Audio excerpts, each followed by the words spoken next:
नमस्कार। कार्यक्रम श्रोतासँग सांसदबाट ठाकुर बेलबासीको। कार्यक्रम श्रोतासँग सांसद तपाईले इमेज एफएम 979 र इमेज न्यूज एफएम 103.6 सँगै शालिग्राम एफएम 100.6 बाट सुन्न सक्नुहुन्छ।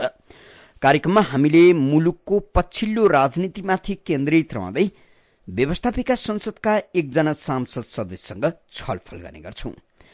आज हामीले छलफलका लागि नवलपरासी क्षेत्र नम्बर 2 का एमाले सांसद जीवन श्रेष्ठलाई आमन्त्रण गरेका छौं।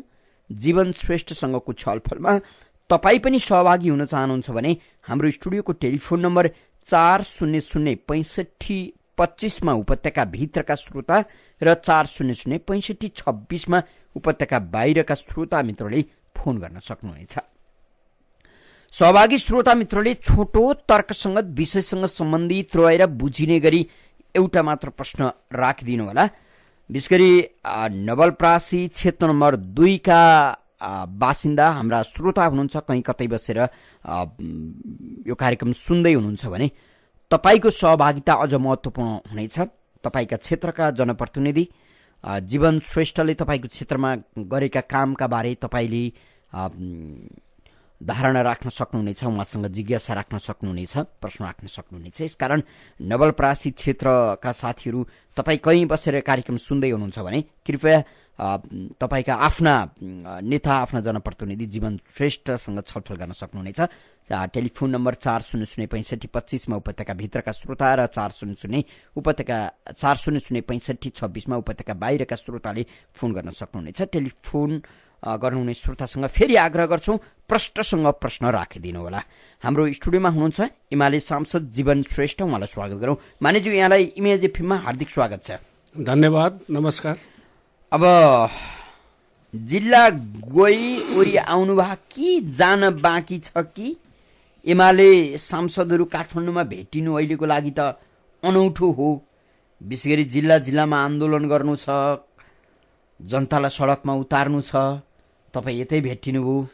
हजुर, म अस्ति 30 गते मात्रै यहाँ संसद चाहिँ बोलाइएको थियो। 30 गते संसद भेट्ने गरेर आएँ, तथापि संसद फेरि 4 गतेसम्म स्थगन भयो र हिजो 4 गते पनि पुनः 7 गतेसम्मको लागि स्थगन भएको छ। यही संसदकै सन्दर्भमा र समितिको बैठकहरूको सन्दर्भमा म लगातार 30 गतेदेखि चाहिँ आन्दोलन ठुलो कि समितिका बैठकहरू ठुलो? अब दुवैलाई उत्तिकै महत्त्व दिनुपर्छ भन्ने मलाई लाग्छ। समितिको पनि खास गरिकन संविधान कार्यान्वयन गर्ने सन्दर्भमा अहिले म रहेको समिति जुन सामाजिक न्याय तथा मानव अधिकार समिति रहेको छ, त्यहाँ चाहिँ संविधानले व्यवस्था गरे अनुसार 6वटा जुन चाहिँ संवैधानिक आयोगहरू रहेका छन्, जातीय आयोगहरू, ती आयोगहरूको विधेयक आएको र त्यो विधेयकमाथि छलफल गरेर त्यो विधेयकलाई छिटोभन्दा छिटो चाहिँ प्रतिवेदनको रूपमा पेश गर्नुपर्ने हाम्रो समितिको दायित्व रहेको छ। त्यस कारणले पनि यसलाई पनि महत्त्व दिइरहेका छौँ। भनेको आन्दोलन र समिति बैठक उस्तै हुन्? उस्तै छ अहिलेको सन्दर्भमा मेरो लागि। किन? मैले अघि नै भने निवेदन गरेँ, किनभने यो संविधानलाई कार्यान्वयन गराउनेतर्फ पनि अब हामीले करिब 13 महिनामा भित्रमा चाहिँ 3 निकायको अथवा 3 तहको निर्वाचन सम्पन्न गर्नुपर्ने छ र संविधानले व्यवस्था गरे अनुसारका चाहिँ ती जति आयोगहरू रहेका छन्, 6-7वटा आयोग, एउटा आयोग त विधायन समितिमा गएको छ भने 6वटा आयोगको विधेयकहरू हाम्रो सामाजिक न्याय समितिमा आएको कारणले त्यसलाई पनि दफावार छलफल गरेर हामीले प्रतिवेदन छिटोभन्दा छिटो सकेसम्म यो व्यवस्था गर्ने। आन्दोलनलाई पनि उत्तिकै महत्त्व दिने तपाईका लागि त तपाईको क्षेत्रमा तपाईका युवा कार्यकर्ताको जिल्लामा हत्या भएको छ, रूपन्देही युवा संघका अध्यक्ष, होइन? हजुर। अब यसले आन्दोलनमा आगो थप्ने काम गर्छ होला? निश्चित रूपमा। दलहरूका लागि त कतै कार्यकर्ताहरू मारिए, पिटिए, कुटिए भने आन्दोलनरत अझ दलका लागि त महत्त्व बढ्छ, आन्दोलन सजिलो गरी अगाडि बढ्छ नि, होइन? निश्चित रूपमा अत्यन्त निन्दनीय र पीडादायी घटना भएको छ। जुन घटना हिजो रूपन्देहीमा घटेको छ, दिन दहाडे 3:30 बजे भन्ने चाहिँ मिडियाहरूबाट जानकारी प्राप्त भएको छ। यो दुःखदायी र पीडादायी घटना हो। यसमा राज्यले वास्तविक के को लागि चाहिँ त्यो घटना घटेको भन्ने शीघ्र छिटोभन्दा छिटो चाहिँ राज्यले त्यसको चाहिँ वास्तविकता बाहिर जनमानसमा ल्याउनुपर्छ। र अहिले आन्दोलन चलिरहेको अवस्थामा अस्तिबाट मात्रै रूपन्देहीले आन्दोलन चाहिँ अहिलेलाई एकछिनलाई स्थगन गरिरहेको अवस्थामा हिजो त्यस्तो घटना हुनु त्यो राजनीतिक घटना पनि हुनसक्छ। कस्तो कस्तो गजबको राजनीतिक परिवर्तन गर्नुभएछ है तपाईँहरूले। मान्छेले चाह्यो भने दिनदाडै जसको पनि ज्यान लिइदिन सक्ने यो दण्डहीनताको तपाईँहरूको संविधान जारी भएको यो संविधान को अपहेलना कि संविधानको अन्तर्वस्तु अनुसारको सुरक्षा नीति कि कसरी बुझ्ने होला? यसलाई यो संक्रमणकालको अवस्थामा जुन दण्डहीनताको चाहिँ अवस्था चाहिँ विद्यमान रहेको छ, यस्तो अवस्थालाई चाहिँ निर्मूल पार्नुपर्ने राज्यको दायित्व हो। तथापि राज्यले त्यसको चाहिँ राज्य भनेको ठाउँमा को हुन्छ मान्यज्यू? कसलाई राज्य भन्नाले सरकारलाई नै भनौँ। सरकार भनेको अहिलेको शान्ति सुरक्षादेखि लिएर योभन्दा अघिल्लो सरकार तपाईँहरूको पार्टीको सरकारको दायित्व रहन्छ कि रहँदैन? रहन्छ। जुनसुकै सरकारले पनि यो दण्डहीनतालाई चाहिँ निस्तेज पार्ने र आम नेपाली जनतालाई शान्ति सुरक्षा अमन चयन प्रदान गर्ने राज्यको अर्थात् सरकारको दायित्व हो। अहिलेको सन्दर्भमा सरकारले पनि त्यो खालको चाहिँ व्यवस्था गर्न नसकेको हो कि भन्ने जस्तो देखिएको छ। जहाँसम्म संविधान संशोधनको कुराले गर्दाखेरि राज्य पक्षले जसरी पनि संविधानलाई चाहिँ यही जुन चाहिँ विधेयक प्रस्तुत गरेको छ हुबहु पारित गर्नुपर्ने र संविधान संशोधन गर्दा बिग्रिहाल्ने के हो र? तपाईँहरू यति धेरै आपत्ति जनाउने, देशव्यापी आन्दोलन गर्ने, अझ तपाईँ त त्यही क्षेत्रको मान्ने पनि हुनुहुन्छ। संविधान संशोधन गर्दा कुनै एउटा आन्दोलनरत पक्षलाई खुसी पार्न खोज्दा तपाईँहरूलाई यति ठुलो आपत्ति किन? वास्तवमा संविधानमा स्पष्ट रूपमा उल्लेख भएको नै जनताको चाहना, जनताको चाहिँ स्पष्ट रूपमा जनताले प्राप्त गरेको सार्वभौम सत्ता अधिकार जुन हो त्यो अधिकारलाई कुण्ठित हुने गरेर चाहिँ संविधान संशोधन गर्न हुन्न भन्ने हाम्रो मान्यता रहेको छ। र नेकपा एमाले खास गरिकन तराई र पहाडलाई चाहिँ विच्छेद गर्ने अथवा अलग गर्ने खालको चाहिँ जुन संविधानमा चाहिँ अहिले मस्यौदा प्रस्ताव आएको छ त्यो चाहिँ जनहित विपरीत छ, राष्ट्रहित विपरीत छ भन्ने निष्कर्ष निकालेर नै त्यो गरेको हो। अहिले विरोधको रूपमा जनताको भावनालाई सम्मान गर्दै एमालेलाई लाग्ने कुरा भयो, कुनै एउटा पार्टीलाई लाग्ला, तर आम नागरिकले अथवा मुलुकमा क्रियाशील सबै दलहरूले एमालेले जस्तो भन्छ त्यस्तै बुझ्नुपर्छ हो। अब एमाले भनेको भन्दा पनि जनताको भावना, स्थानीय जनताहरूको भावना जे हो, स्थानीय जनताहरूले 5-6वटा जिल्लामा चाहिँ 20औं दिनसम्म चाहिँ विरोध गरेको, 20औं दिनसम्म आम हडताल गरेको कुरा त यहाँहरूले पनि थाहा पाइसक्नु भएको छ। तथापि 20 दिन पश्चात मैले अघि नै निवेदन गरेँ, हिजोबाट सबै जिल्लाहरूमा चाहिँ आम हडताललाई चाहिँ खोकुलो बनाउँदै यो आन्दोलनको कार्यक्रमलाई निरन्तरता दिने भने जुन अभ्यास अथवा नयाँ खालको चाहिँ कार्यक्रम लिएर अगाडि आएको थियो, त्यसै सन्दर्भमा हिजो दुःखदायी घटना रूपन्देहीमा घट्यो। यसले पनि के सङ्केत गर्छ भने अब राजनीतिमा हत्या हिंसा पनि मौलाएको हो कि भन्ने एउटा चिन्ताको विषय छ। त्यसको लागि मैले अघि नै भने अब राजनीतिमा हत्या हिंसा मौलाउनु, दण्डहीनता राजनीतिले निम्त्याउनु, कानुन दल र कार्यकर्ताले मान्दै नमान्नु, दल र तिनका कार्यकर्ता नेताहरू ठेक्कापट्टामा लाग्नु, अनैतिक व्यवहार गर्नु त यो सामान्य हो नि, होइन र भने? त्योभन्दा पनि सबै कुरा पाच्चे हुन्छन् नि। हरेक पार्टीको आफ्ना चाहिँ दृष्टिकोणहरू हुन्छन्, आफ्ना चाहिँ नीति कार्यक्रमहरू हुन्छन्। नीति कार्यक्रमलाई सही रूपले अँगालेर जाने हो र देश र जनताको हितको पक्षमा सबै लाग्नुपर्छ, जनताको भावना अनुसार चल्नुपर्छ भन्ने हो भने यो खालको समस्याहरू आउँदैन होला भन्ने मलाई लाग्छ। अब अहिले प्रदेश नम्बर 5 को विशेष गरी त्यो क्षेत्रलाई बढी तपाईहरूले तथ्याउनु भएको छ। पहाडबाट मधेसका केही जिल्लालाई छुट्याएका भरमा यति ठुलो आपत्ति मनाउनु पर्ने र अब होइन देश टुक्र्याउँदैछ सरकारले भनेर प्रचार गर्नुपर्ने कारण केही छ? वास्तवमा पहाड र तराईलाई अलग गराउनु चाहिँ गम्भीर एउटा समस्याको कुरो हो भन्ने मलाई लाग्छ। त्यो के कारण गम्भीर छ भनिदिनुस् त? किनभने खास गरिकन जुन चाहिँ गुल्मी, अर्घाखाँची, पाल्पा लगायतका जिल्लाहरू रहेका छन्, त्यहाँका आम बासिन्दाहरूको तराईसँगको चाहिँ जुन खालको एउटा चाहिँ सम्बन्ध सम्पर्क आवागमन र बसोबासदेखि लिएर सबै कुराहरू चाहिँ एउटा दैनिक जीवनसँग नै जोडिएको चाहिँ मुद्दाहरू रहेको छ। त्यस जस्तो नि अब प्रदेश बनिनु भनेको चाहिँ एक क्षेत्रका बासिन्दासँग अर्को क्षेत्रका बासिन्दाको सम्बन्ध टुट्नु हो र त्यो ढङ्गले प्रदेशहरू बन्दैछन्। अब अर्घाखाँची पाल्पाबाट तराई झरेका मान्छेहरू अब मधेसभरि अर्को एउटा प्रदेश, पहाडभरि अर्को एउटा प्रदेश हुँदा अब मधेसमा झरेका नातागोताहरू चाहिँ अलग्ग हुने, पहाडका अलग्ग हुने भनेको त्यो प्रदेशले भूगोललाई नै अलग्ग बनाउने, मान्छेलाई नै अलग्ग बनाउने एक खालको छुट्टै देशको व्यवहार हुने हो र प्रदेशमा।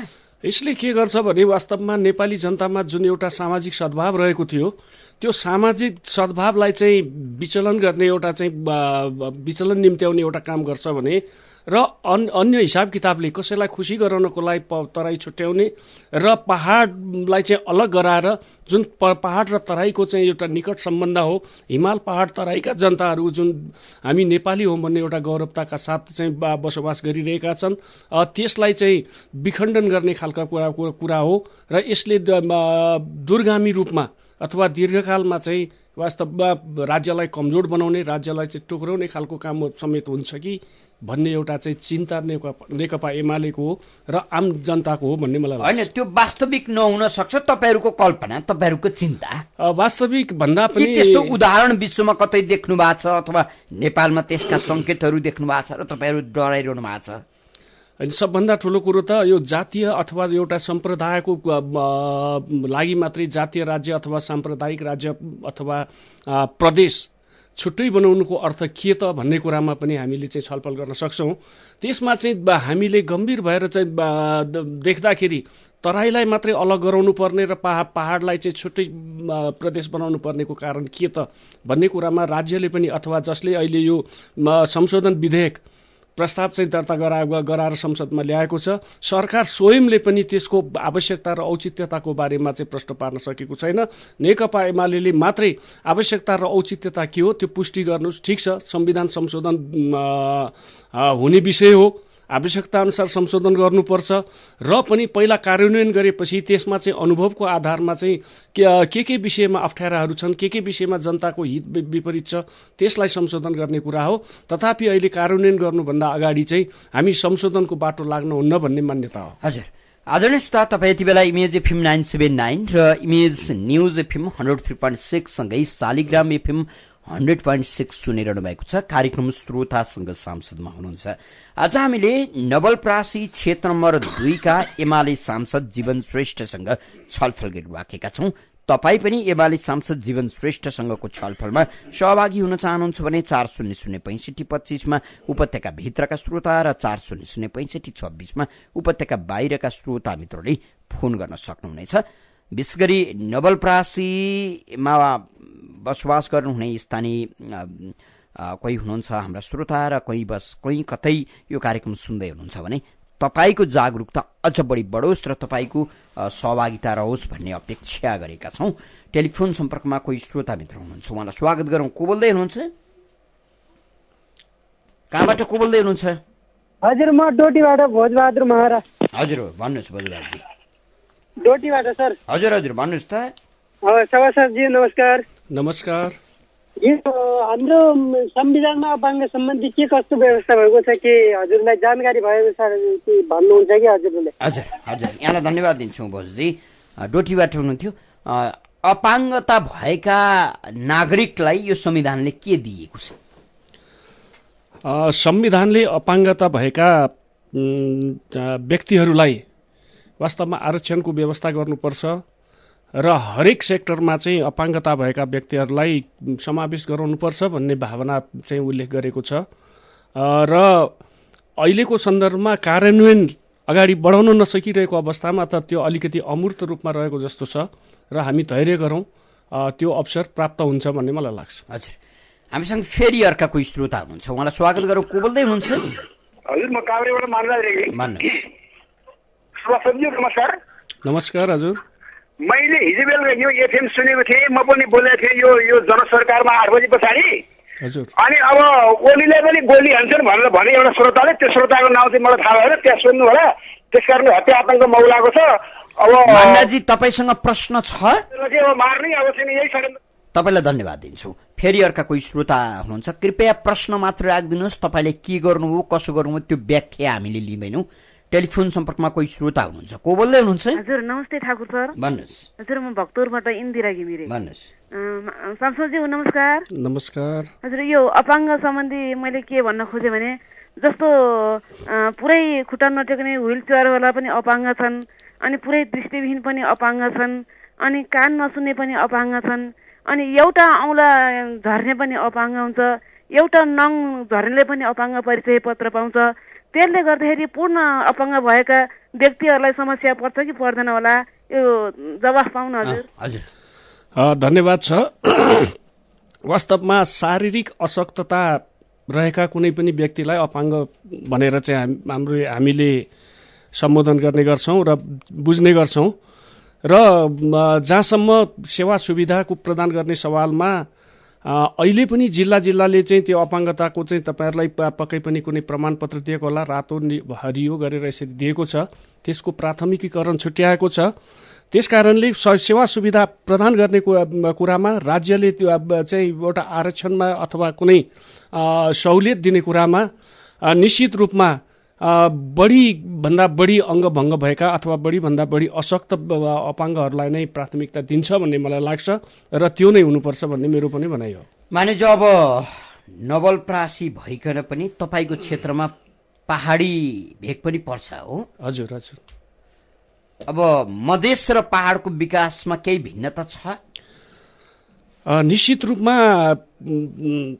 धेरै खालको भिन्नता नभए पनि त्यहाँका जनताहरूको सामाजिक आर्थिक अवस्थाहरूमा केही भिन्नताहरू देखिन्छ नै। जुन चाहिँ समथरथाममा रहने अथवा तराईमा रहने जनताहरूले जे खालका सेवा सुविधाहरू प्राप्त गर्न सक्छन्, आय आर्जनदेखि लिएर उत्पादनका विषयहरूमा पनि जुन खालको एउटा चाहिँ बढी सहुलियत प्राप्त गर्न सक्छ, पहाडको जनताहरूले प्राप्त गर्न सकेको हुँदैन।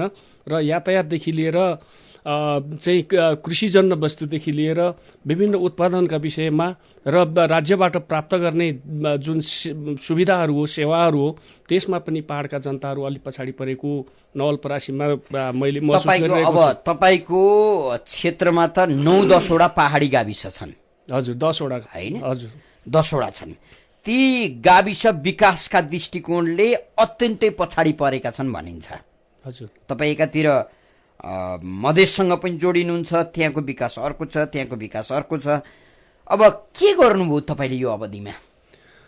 यो अवधिमा खास गरिकन यातायातको सुविधा सबै गाविसहरूमा अहिले पुगेको छ र सबै गाविसहरूमा करिबन 9 महिना 10 महिना यातायात पुग्न सक्ने अवस्थामा चाहिँ हामीले त्यो मोटरेबल बाटोहरूलाई हामीले निर्माण गरेका छौँ र सँगसँगै जनतासँग हातेमालो गरेर जनताकै अग्रसरतामा, जनताकै सक्रियतामा जुन चाहिँ पहाडको गाविसहरूमा चाहिँ विद्युत प्रसारण लाइन, राष्ट्रिय प्रसारण लाइनको पुगेको छैन र पनि त्यहाँका खोला खोल्सीबाट सासाना पेल्ट्रिक सेटहरू चाहिँ निर्माण गरेर लघु जल उद्योग चाहिँ सञ्चालन गरेर बत्तीको पनि व्यवस्थाहरू गरिरहेका छौँ र जनतालाई अब चाहिँ चेतनामूलक कार्यक्रमहरूबाट जनतामा चेतना बढाएर संविधानको बारेमा जानकारी गरेर जनताको अधिकारको बारेमा जानकारी गराएर अब हामी पनि लाग्नुपर्छ है भन्ने खालको जनतामा चेतना छैन?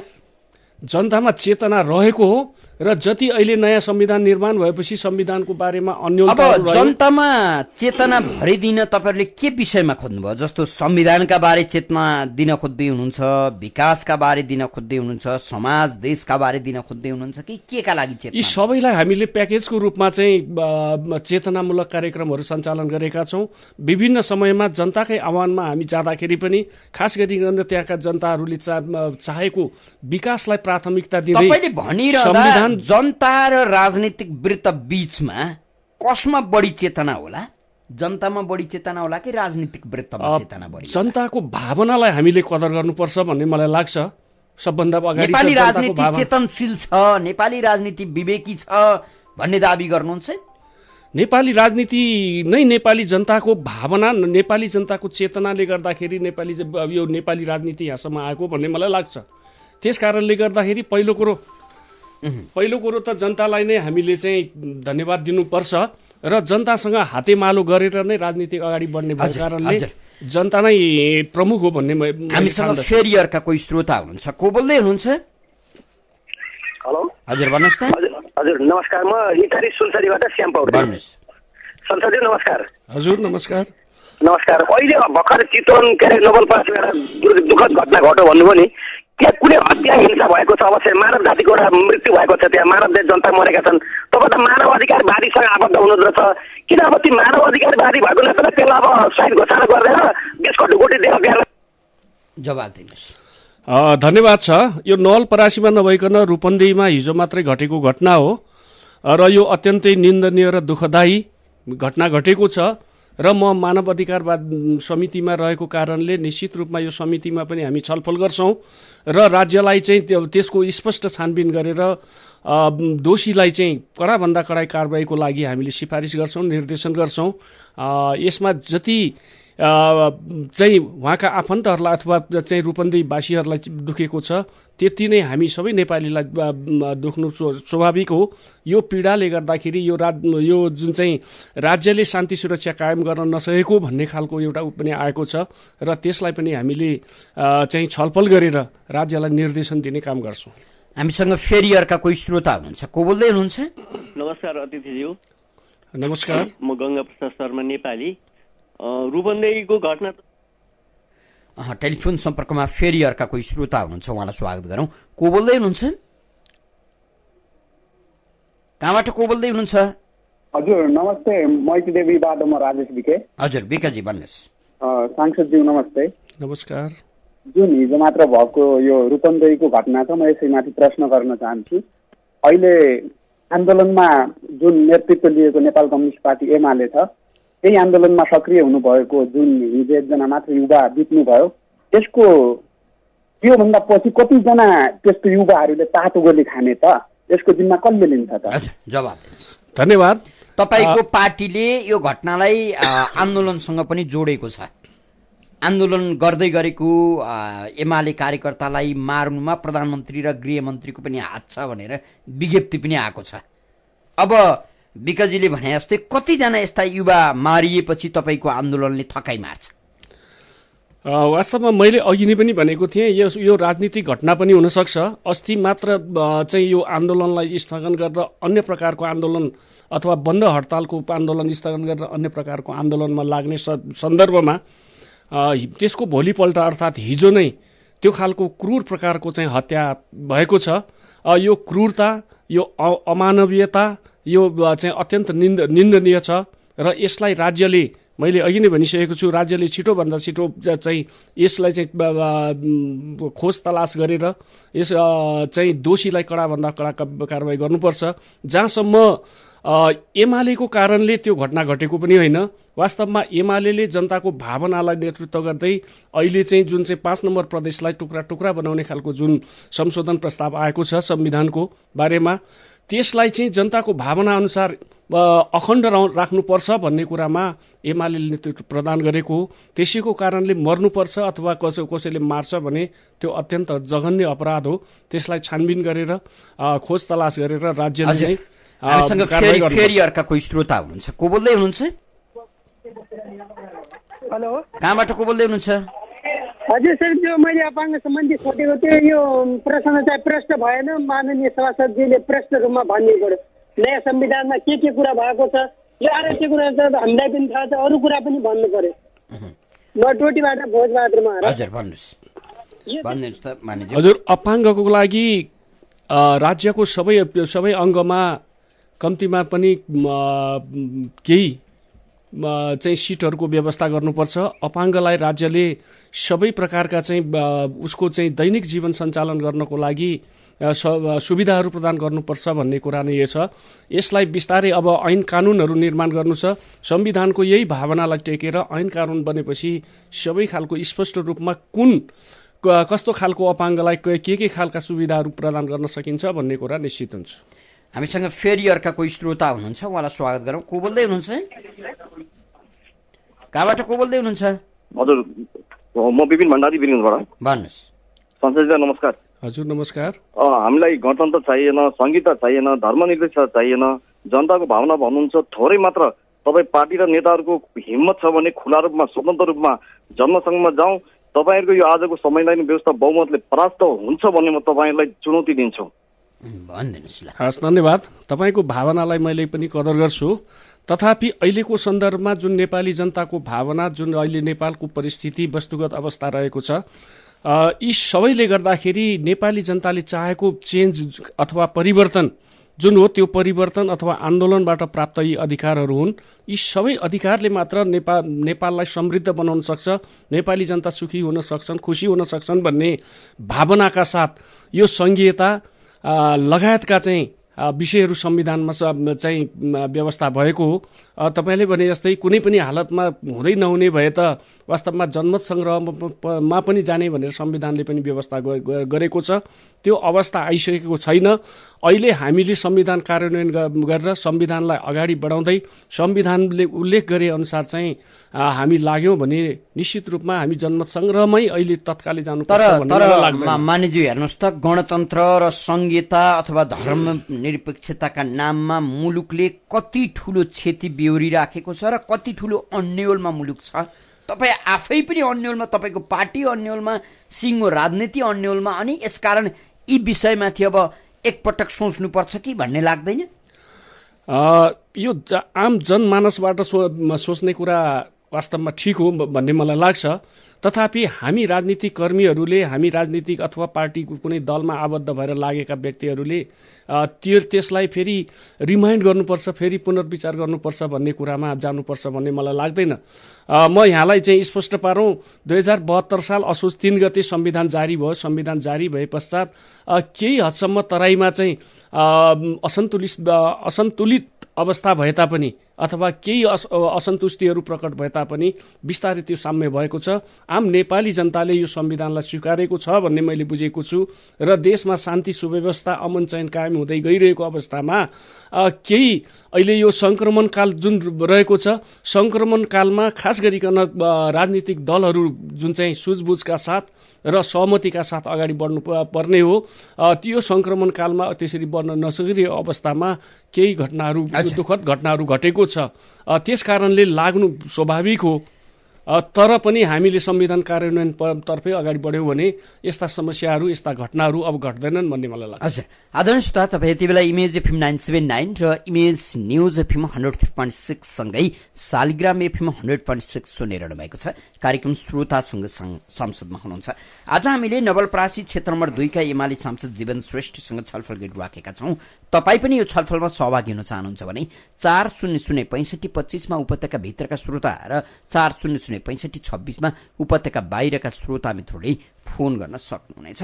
सहभागी श्रोताले छोटो प्रश्न राखिदिनु होला। टेलिफोन सम्पर्कमा फेरि अर्का कोही श्रोता हुनुहुन्छ। को बोल्दै हुनुहुन्छ? हजुर, म मुलपानीबाट मनोहर थापा सर। मनोहरजी, तपाईँका लागि 40055525 छुट्याइएको छ। फेरि अर्का कोही श्रोता हुनुहुन्छ, उहाँलाई स्वागत गरौँ। को बोल्दै हुनुहुन्छ? हेलो शङ्करजी, नमस्कार। कहाँबाट को बोल्नुभयो मित्र? हजुर, म रौतहटबाट प्रदीप पण्डित। हेलो हजुर, पण्डितजी भन्नुहोस्। सर, यो तपाईँहरूले संविधान बनाउनेमा 90% कुरा गर्नुहुन्छ अनि संविधानमा त्रुटि भएको कुरा पनि गर्नुहुन्छ। यो तपाईँको त्रुटि सच्याउनको लागि आम मधेसीले कहिलेसम्म बलिदान दिनुपर्छ? हजुर, जवाब दिनुहोस्। बहुत महत्त्वपूर्ण प्रश्न गर्नुभयो, धन्यवाद। संविधान भनेको वास्तवमा जुन अवस्थामा घोषणा भएको छ र त्यो अवस्था र त्यो परिस्थिति अनुसार हुने कुरो हो। कालान्तरमा संविधानमा चाहिँ केही अप्ठ्याराहरू आउन सक्छ, संविधानको कारणले केही चाहिँ विमतिहरू आउन सक्छ। त्यसको लागि चाहिँ छलफल गरेर संशोधन गर्नुपर्छ भन्ने कुरामा म एकदम प्रष्ट छु र संविधानमा पनि स्पष्ट रूपमा संविधान संशोधनीय छ भन्ने कुरामा प्रष्टै छ।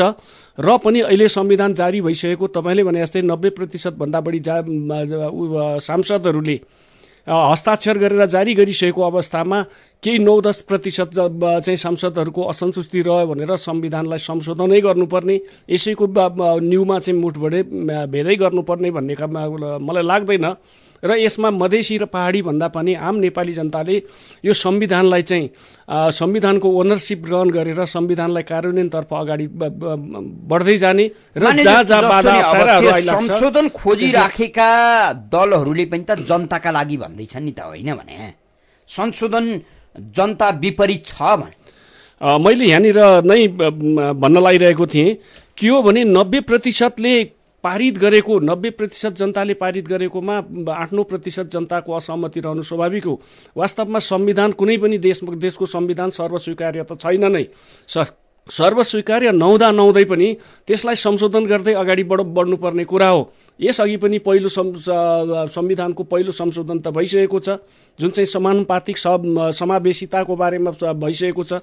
त्यतिले मात्रै पुगेन, अहिले फेरि आएर विभिन्न खालका भाषाका कुराहरू र चाहिँ जनसङ्ख्याको आधारमा राष्ट्रिय सभामा प्रतिनिधित्व गर्ने कुराहरू, जुन चाहिँ सीमाङ्कनको नाममा पहाड र तराईलाई अलग गर्ने कुराहरू आएको छ।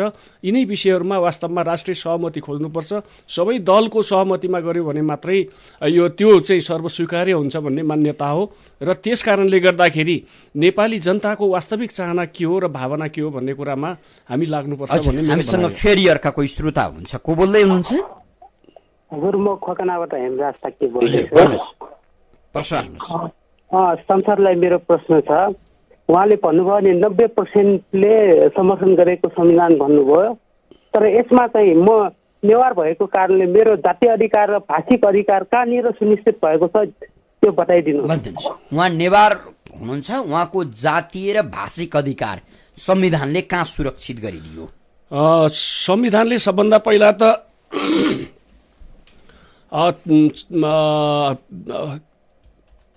6वटा संवैधानिक आयोगहरू अघि नै पनि मैले प्रश्न पारेको थिएँ।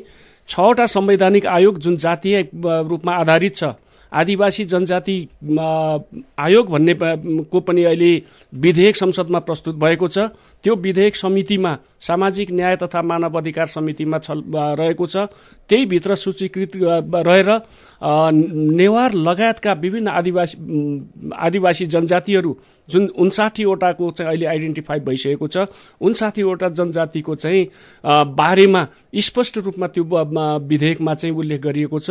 र त्यही विधेयकभित्रको मर्म भावना अनुसार चाहिँ नेवार जाति लगायत सबै जनजातिहरूको चाहिँ भावना समेटिएको छ। भाषालाई पनि त्यसरी नै व्यवस्थापन गर्ने सुनिश्चित गरिएको छ। अब मान्यज्यू, संविधान जारी भएको 1 वर्ष लामो समय बितिसकेको छ। संविधानभित्र के छ, नागरिकले आफूलाई संविधानले के दिएको छ भन्ने कुरा अझै पत्तो पाएका छैनन्। अहिलेकै यही कार्यक्रमबाट पनि अघि अपाङ्गता भएका व्यक्तिले सुन्नुभयो, अहिले अब नेवार को जातीयता र भाषिक अधिकारका कुरा गर्दै हुनुहुन्छ। तपाईले यो संविधानका बारे जनतालाई बुझाउन किन नसक्नु भा? संविधानको बारेमा वास्तवमा राज्यको तर्फबाट पनि संविधान जारी भएपछि झन्डै 1 महिना संविधानको बारेमा जानकारी गराउन धेरै ठाउँमा चाहिँ कार्यक्रमहरू आयोजना गरिएको हो। त्यसरी नै सबै राजनीतिक दलहरूले पनि संविधानको बारेमा र जनताको अधिकार के सुनिश्चित भएछ त भन्ने बारेमा धेरै कार्यक्रम मार्फत चाहिँ जनतालाई जानकारी गराउने, सुसूचित गराउने कामहरू भएको नै छ। तथापि अहिलेको सन्दर्भमा मलाई के लाग्छ भने अहिलेको सन्दर्भमा संविधान संशोधनको नाममा जुन खालको अन्योलताहरू आएको छ, दलहरू बीच जुन चाहिँ असमझदारीहरू बढिरहेको छ, त्यो असमझदारीले गर्दाखेरि आम जनताले फेरि बुझेर पनि नबुझेको जस्तो भएको हो कि जनताहरू फेरि अन्योलमा परेको हो कि वास्तवमा एक थरीले भन्ने संशोधन अनिवार्य छ भन्ने, अर्को थरीले यो संशोधन चाहिँ जनहित विपरीत छ, राष्ट्रहित विपरीत छ भनेर चाहिँ विद्रोह गर्ने, विरोध गर्नुपर्ने अवस्था जुन आएको छ, यसले गर्दाखेरि जनता अन्योलमा परेको भन्ने मलाई लाग्छ। हजुर, फेरि पनि टेलिफोन सम्पर्कमा अर्का कोही श्रोता हुनुहुन्छ। को बोल्दै हुनुहुन्छ? हजुर नमस्कार, भन्नुहोस्। हरि विश्वकर्मा बालाजुबाट। भन्नुहोस्। सांसदज्यूलाई मेरो प्रश्न छ। जस्तो कि तपाईँ सबै जात जातिको अधिकारको संविधान बनेको छ भन्नुहुन्छ, संशोधन गर्न दिनुहुन्न। अब अस्ति काभ्रेमा एउटा दलित महिलामाथि भएको अत्याचार र अन्यायको विरुद्धमा तपाईँहरूको पार्टीले किन आवाज उठाउनु भएन? जवाफ दिनुहोस्। अब त्यो दलगत हिसाब किताबले पनि त्यसको विरोधहरू आएको छ। मैले चाहिँ म एउटा जनताको प्रतिनिधि भएको कारणले र त्यो मानव अधिकार आयोग समिति को एउटा सदस्य पनि भएको कारणले हामीले समितिमा पनि त्यो व्यापक छलफल गरेका छौँ। त्यसको बारेमा के हो वास्तविकता सत्य तथ्य पत्ता लगाएर दोषीलाई कारवाही गर्न सरकारलाई हामीले निर्देशन पनि गरेका छौँ र जहाँसम्म लाग्छ छिटो नै हामी समितिको तर्फबाट पनि त्यहाँको स्थलगत अध्ययन अनुगमन अनुसन्धान गर्नको लागि जाने कार्यक्रमहरू रहेको छ। त्यो छिट्टो नै त्यो बन्छ। जहाँसम्म राजनीतिक रूपमा गर्नुपर्ने हो राजनीतिक रूपमा पनि त्यो विरोधहरू भएको छ। स्थानीय रूपमा सबै राजनीतिक दलले त्यस्ता खालका चाहिँ जुन चाहिँ घटनाहरू भएका छन् त्यो घटनाको भर्सना र निन्दा गरिएकै छ। हजुर, हामीसँग फेरि अर्का कोही श्रोता हुनुहुन्छ। को बोल्दै हुनुहुन्छ, कहाँबाट? हजुर, म ललितपुरबाट कृष्ण गे। हजुर, टेलिफोन सम्पर्कमा अर्का कोही श्रोता मित्र आइसक्नु भएको छ, उहाँलाई स्वागत गरौँ। को बोल्दै हुनुहुन्छ? कहाँबाट? विश्वास बालले बोले। भन्नुहोस्। सांसदज्यू। हजुर, अपाङ्गताको कुरा गर्नुभयो। मान्छे पनि अपाङ्गता भित्रै पर्दछ भनेको कस्तो त भने आफूले बोलेको कुरा थाहै नहुने, बिर्सिने, गरेको कुरा परिणाम पनि थाहा नहुने, त्यो अवस्थामा हाम्रो नेतालाई सुस्त मान्छे भन्नु कसो होला? सबभन्दा ठुलो कुरो त आफ्नो सोचाइको कुरो र विश्लेषणको कुरो हो र मैले अघि नै निवेदन गरिसकेको छु कि राज्यले त्यो अपाङ्गता भएका व्यक्तिहरूलाई राज्य तर्फबाट चाहिँ सेवा सुविधा उपलब्ध गराउने र विभिन्न निकायमा आरक्षण दिने खालकासम्म संविधानले व्यवस्था गरेको छ र राज्यले पनि अहिले त्यसलाई कार्यान्वयन गर्ने सन्दर्भमा कुन प्रकारको चाहिँ अपाङ्गता रहेको छ। शारीरिक अपाङ्गता भनेको शारीरिक अशक्तता हो। शारीरिक अशक्तताको एउटा प्राथमिकरण गरेर नै राज्यले सबै व्यवस्था गर्ने भएको कारणले म यहाँहरूलाई चाहिँ आफ्नो जिल्लामा समन्वय सम्पर्क गरेर लाग्नको लागि अनुरोध गर्छु। हजुर, फेरि पनि अर्का कोही श्रोता हुनुहुन्छ। को बोल्दै हुनुहुन्छ? हेलो, नमस्कार। भन्नुहोस् त। हजुर, नमस्कार सांसदज्यू। हजुर, नमस्कार। को बोल्नुभयो?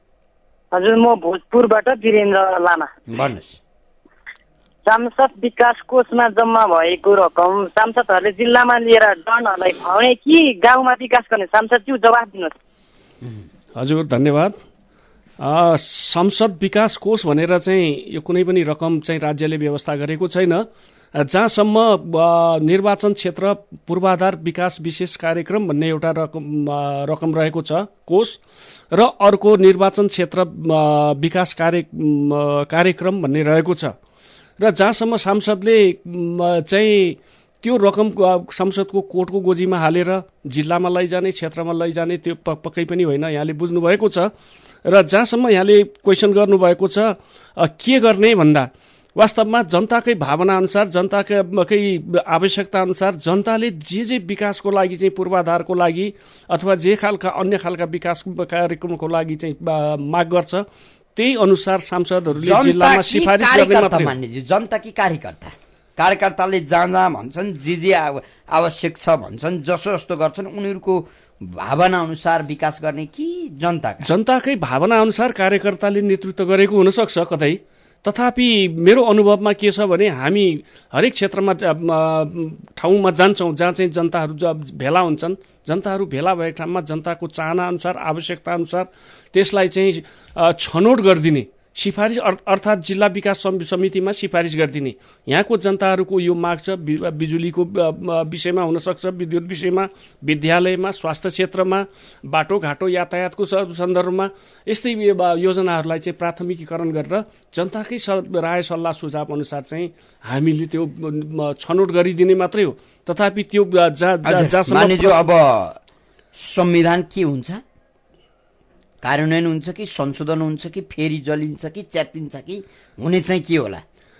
जहाँसम्म अब खास गरिकन यो शीर्ष ठुला दलहरू भनौँ, ठुला दलहरू चाहिँ सहमतिमा पुग्नुको विकल्प छैन। मलाई विश्वास छ केही दिनभित्रमा नै सहमतिमा पुग्नका लागि तपाईको विश्वासले काम गर्छ कि विदेशी शक्ति केन्द्रहरूको निर्देशनले काम गर्छ? अब त्यसलाई भन्नुपर्दाखेरि छर्लङ्ग रूपमा देखिएको त छैन, तथापि विदेशी शक्ति केन्द्रहरूको इसारामा संविधान संशोधन प्रस्ताव आएको भन्ने जुन चाहिँ व्यापक जनतामा चाहिँ छाएको छ र छलफलको विषय पनि बनेको छ। जहाँसम्म संविधानमा खास गरिकन 4वटा विषयमा चाहिँ संशोधन गर्ने भन्ने कुराहरू आएको छ, त्यो 4वटा विषय नै जनहित र राष्ट्रहित विपरीत छ।